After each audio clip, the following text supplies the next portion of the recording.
Welcome back again to my YouTube channel. Ug maayong hapon kaninyong tanan. So nandito naman po ang ating Madam na Teddy Bird na maghahandog na panibagong flavor sa ice candy na hindi na naman magluluto, o di ba?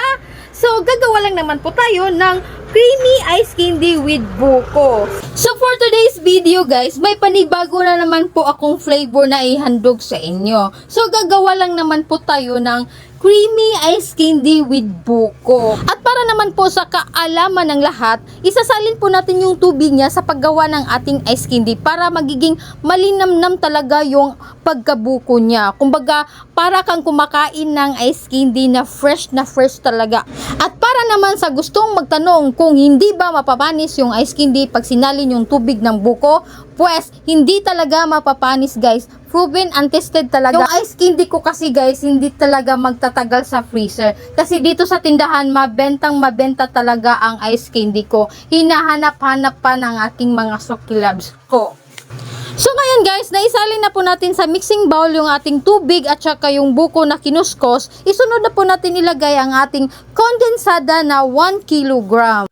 At pagkatapos, ilagay na po natin ang 2 lata na evaporada na ang sukat nito ay 360 ml.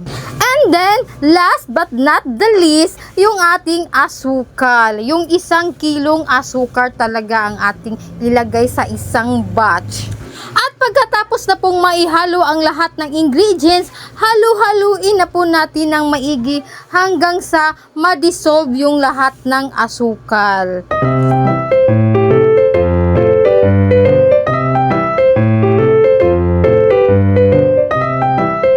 So ngayon guys, ililipat natin sa ibang lalagyan kasi dito po tayo maghahalo ng 2 pitsil na tubig.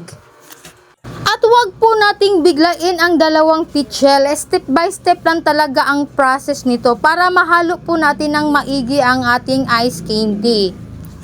At ipaalala ko po sa inyo na yung 2 pitsil, dahil may sinalin po tayo ng tubig ng buko, ikwentahin po talaga natin yan. So sa pangalawang pitsil talaga, hindi talaga magiging intact talaga kasi meron po tayong sinalin ng tubig sa buko. So ngayon guys, kung nagugulat ka na sa pangalawang pitsil nagiging kulay puti, asinaid ko lang naman po ang laman ng lata sa kondensada. Hindi ko lang naman po naipakita sa video.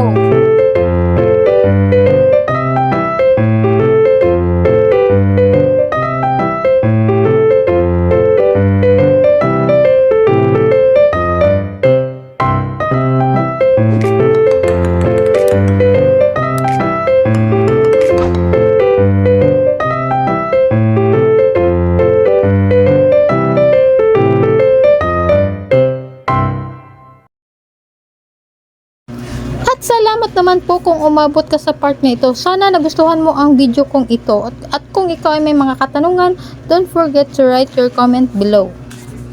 Thank you for watching. Bye-bye!